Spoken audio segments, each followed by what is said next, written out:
सच की रफ्तार में आपका बहुत बहुत स्वागत है। हमारे साथ है मंजू जी। मंजू जी किसी परिचय के मोहताज नहीं है। उन्होंने लोगों के दिल में अपने व्यवहार से, अपने कामों से लोगों के दिल में एक बहुत बड़ी जगह बनाई है और आज हमारे साथ है। ये हमारे सौभाग्य की बात है। आइए आबूपुर के मुद्दे पर, जैसे कि अभी आपको हमने आबूपुर का एक मुद्दा दिखाया वैक्सीन को लेकर, मैडम से वैक्सीन को लेकर मुद्दे पर चर्चा करें। मैम नमस्कार। नमस्कार। मैं आपसे गुजारिश करूँ कि एक बार आप अपना परिचय बता दीजिए सच की रफ्तार के माध्यम से। सच की रफ्तार के माध्यम के जो भी आपके दर्शक हैं उनको मैं बताना चाहती हूँ। मैं डॉक्टर मंजू शिवाच हूँ और मैं मोदीनगर विधानसभा क्षेत्र की एमएलए हूँ और मैं इससे पहले एमएलए बनने से पहले गायनोकोलॉजिस्ट थी और मोदीनगर में प्राइवेट प्रैक्टिस करती हूँ। मैम आपके परिचय से एक सवाल मेरे मन में निकल आया। अच्छा, इतना अच्छा सब कुछ सिस्टम होते हुए डॉक्टर बने हुए और घर चलाते हुए सब कुछ ठीक था। अच्छा, राजनीति में आने का उद्देश्य कैसे हुआ? देखिए, मैंने महिला मोर्चे में मुझे जिलाध्यक्ष की एक पोस्ट मिली थी। उसके लिए हम लोग डॉक्टर हैं तो मैं अपना गायनी का काम भी बड़ी शिद्दत से करती थी। तो काम पूरा करने की रहता है कि अच्छे से करें उसको, परफेक्शन से। तो महिला मोर्चे में मैंने काफ़ी परफेक्शन से काम करा। तो पार्टी ने मुझे एमएलए का इलेक्शन के लिए टिकट ऑफर किया और मुझे भी लगा कि शायद पढ़े लिखे लोग, टेक्निकल लोग, engineers, doctors, lawyers, media persons, ये सब लोग आएंगे तो थोड़ा समाज की दिशा दशा बदलेगी। इसलिए मैं अपनी भरी पूरी प्रैक्टिस जब मैं अपने कैरियर के टॉप पे थी तो वो छोड़ के मैंने एमएलए का इलेक्शन लड़ा और लकीली मैं जीती भी, बहुत अच्छे वोट से मैं जीती। अच्छा, इत्तेफाकन हुआ आपके साथ? कोई प्री प्लान नहीं था? ऐसे प्री प्लान नहीं था। मैं चेयरमैन का इलेक्शन लड़ी थी पहले। तो मैं लूज कर गई थी लेकिन मेरे वोट बहुत अच्छे आए थे। उसके बाद मुझे आदरणीय मोदी जी से मैं बहुत इम्प्रेस थी। तो मुझे लगा कि देश के लिए अगर मोदी जी आएंगे तो शायद बहुत सारी चीज़ें बदलेंगी। तो उसमें मैं भी अगर कंट्रीब्यूट करूं तो हम बहुत बार ड्राइंग रूम में जैसे डिस्कस करते थे, ये होना चाहिए, ये होना चाहिए। तो जो एक पढ़ा लिखा क्लास है उसको रिप्रेजेंट करने के लिए भी कोई पॉलिटिक्स में होना चाहिए। तो मुझे लगा कि एक बेटर एक मौका है। तो मैंने इलेक्शन लड़ा और मैं जीत गई और अब मैं उन चीज़ों को आगे बढ़ाती हूँ जो पहले मैं सोचा करती थी। अच्छा, अभी आपने कहा कि आप बड़े अच्छे वोटों से जीती। उन अच्छे वोटों से जीतने की क्या वजह रही कि लोगों के दिल में आपके लिए बहुत प्यार था या आप पहले से आपकी बहुत अच्छी पकड़ थी क्षेत्र में? स्वाभाविक है कि उस समय मोदी जी के लिए पूरी कंट्री में एक वेव चली हुई थी और उत्तर प्रदेश में भी ऐसा ही था। मोदी जी एक फैक्टर है और दूसरी बात यह है कि लोकली हम लोग, मैं और मेरे हस्बैंड डॉक्टर देवेंद्र शिवाच, मेरे से ज़्यादा सोशल वर्क और politically active doctor Devendra Shivach रहते थे और 91 से हम लोग यहाँ प्रैक्टिस करते हैं। तो किसी भी मतलब काम में, चाहे वो सरकारी काम हो चाहे वो सामाजिक काम हो, बढ़ चढ़ कर हिस्सा लेते हैं और उसी हॉस्पिटल के मेंबर होते हुए, फैमिली का मेंबर होते हुए मैं भी उसमें पार्टिसिपेट करती हूँ।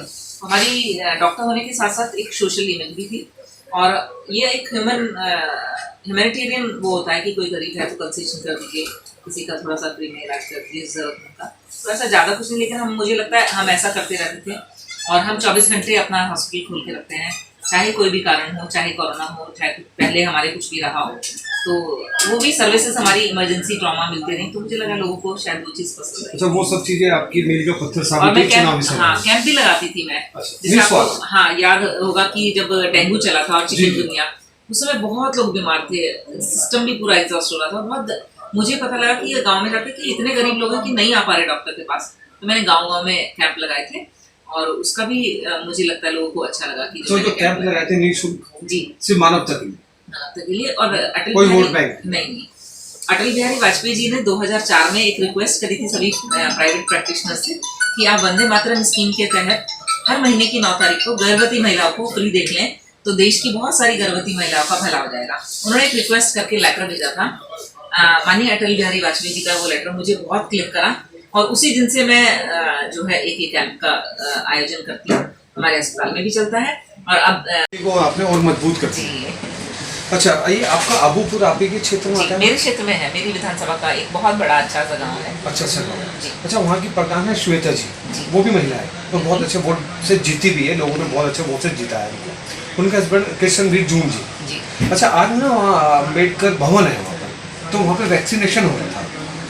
वहाँ पर तकरीबन 6,500, शायद आपको भी 6,500 जनसंख्या है ना, तो वहाँ 150 लोगों को वैक्सीन लगाई जा रही है। प्रधान जी ने मुझे बुलाया, उन्होंने कहा कि पहले 5 कैंपों पे लगनी थी, सिर्फ अब एक कैंप है, वो भी 150 वैक्सीन लग रही है। वहाँ थोड़ी सी अनबन हो रही थी डॉक्टर में और उनमें। अब मैं आपसे वास्तविकता जानना चाहता हूँ कि आखिर सच्चाई क्या है? देखिए, मैं एक तो आदरणीय मोदी जी को बहुत धन्यवाद देती हूँ कि फ्री वैक्सीन वो सबको प्रोवाइड कर रहे हैं। बीइंग अ डॉक्टर मुझे पता है कि इस वैक्सीन के लिए कितनी मेहनत, रिसर्च एंड वो कितना खर्चा आया होगा। सेकेंडली, जो स्टेट गवर्नमेंट है वो भी बहुत सीरियसली काम कर रही है। पहले तो पीएचसीज के माध्यम से ही इम्यूनाइजेशन किया जा रहा था, लेकिन अब हम लोग कैंप भी लगा रहे हैं गाँव-गाँव में जाके पीएचसी के सेंटर्स पे। ये एक्चुअली जो अति उत्साहित होकर डॉक्टर जो पीएचसी के उन्होंने कहा कि भी कैंप लगना है तो आप लोग इकट्ठे कर लीजिएगा। शायद उनको उम्मीद नहीं थी कि जो हमारे नए प्रधान हैं और हमारे अबूपुर के लोग हैं बहुत अवेयर हैं, बहुत प्रोग्रेसिव माइंड के हैं और वो सभी लगा लेंगे। उन्होंने सोचा होगा कि 100-200 मरीज आएंगे, मतलब मुझे ऐसा लगता है। और मैं क्षमा प्रार्थी भी हूँ कि मैं डॉक्टर भी हूँ और एमएलए भी हूँ, तो मैं जनता से क्षमा प्रार्थी हूँ कि थोड़ा कंफ्यूजन हो गया। मैं डॉक्टर कैलाश से जो मुरादनगर पीएचसी के हेड है उनसे कह के ये नंबर और बढ़वाऊंगी, दोबारा फिर से लग जाएगा। अच्छा, मैं उनसे बात करने की कोशिश कर रहा हूँ कैलाश जी से, लेकिन वो शायद काफ़ी समय से, मैं पहले भी करता हूँ, वो मिल नहीं पाते, थोड़ा बिजी रहते हैं कैलाश जी। इस समय देखिए सरकारी डॉक्टर बहुत बिजी हैं। पहले मतलब इस समय में कोरोना में सरकारी डॉक्टरों को मैं बहुत धन्यवाद देती हूँ कि उन्होंने बहुत काम करा और अभी भी इम्यूनाइजेशन में बहुत बिजी हैं। फिर साथ ही साथ आपको ध्यान होगा अभी थर्ड लहर के डर की वजह से माननीय मुख्यमंत्री जी ने 4 पैकेट्स बनवाए हैं, 0 to 6 months, 0 to 1 year, then 1 to 3 years, 3 to 6 years और 6 to 12 years के। वो चारों पैकेट भी बांटने की तैयारी हो रही है, तो निश्चित ही उसकी जिम्मेदारी भी इन्हीं डॉक्टर्स के ऊपर है। ऑक्सीजन के जो हमारे यहाँ प्लांट्स लगने हैं उनकी जिम्मेदारी है, फिर उसके बाद जो हमारे नए बेड्स लगने हैं उनकी जिम्मेदारी है। और माननीय मुख्यमंत्री जी ने कहा है कि हर पीएचसी और अपग्रेडेड जो हमारे ये सीएचसीज हैं इन पे एक पीकू माने कि छोटे बच्चे नर्सरी वाले होते हैं उनकी आईसीयू होना चाहिए, तो उसके सब में हम लगे हुए हैं डॉक्टर।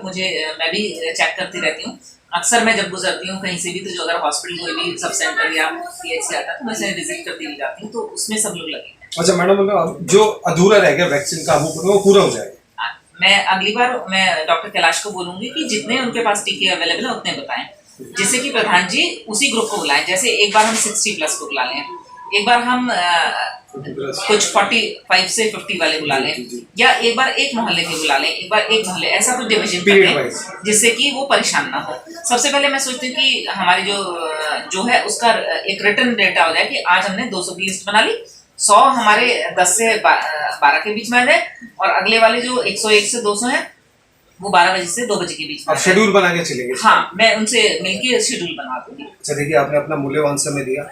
हम सिर्फ जाते जाते आपसे 2 बात और कहना चाहते हैं। हाँ, मैं आदर्श को आपको बता दूं, आज मैडम के हस्बैंड का जन्मदिन है। सच की रफ्तार के माध्यम से इनके हस्बैंड को, डॉक्टर को जो भगवान कहा जाता है, उनको ढेर सारी शुभकामनाएं। ईश्वर उनको दीर्घायु दे और ऐसे लोगों के लिए खूब काम करें। मैडम, कोरोना काल को लेकर सच की रफ्तार के माध्यम से क्या पूरे भारतवर्ष से कुछ अपील करना चाहिए, क्योंकि कहीं ना कहीं बहुत बड़ी लापरवाही देखने को अब सामने मिल रही है? कोरोना में जो भी डॉक्टर्स, जो भी हमारे गवर्नमेंट सर्वेंट्स और जो भी हमारे मरीज जो है जनता से गए हैं, उनको मैं एक तो अपनी श्रद्धांजलि देती हूँ। एक बहुत बड़ी महामारी थी।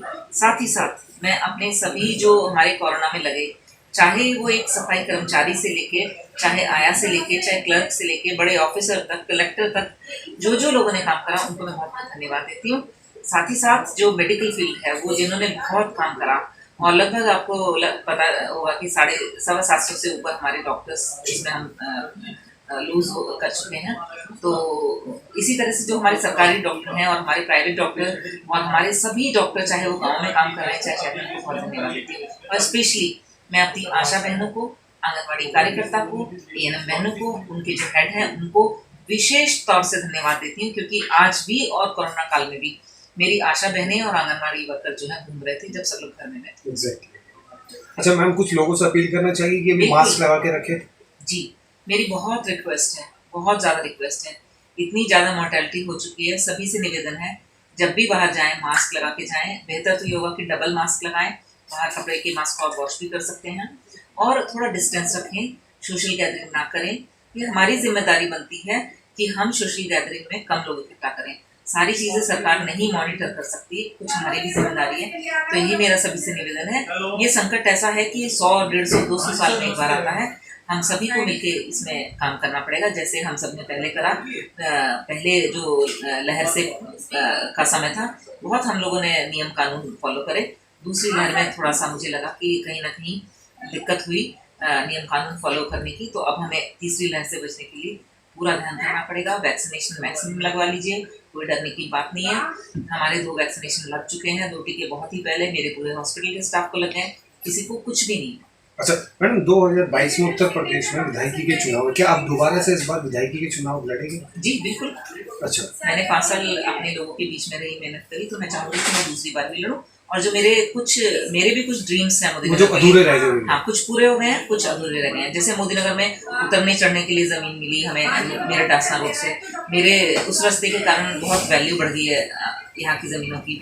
हमारे डेवलपमेंट चार्ज कम हुए, मुझे लड़कियों के लिए डिग्री कॉलेज मिला, मुझे ऑक्सीजन का एक गैस का प्लांट मिला, और सबसे बड़ी बात जो डेवलपमेंट चार्ज होते हैं हमारे नक्शा बनाने के जो चार्जेस होते हैं वो 3090 से हमारे 1200 आ गए। तो मुझे लगता है कि जो हमारे हाउसिंग सोसाइटीज़ हैं उधर की तरफ मूव करेंगी।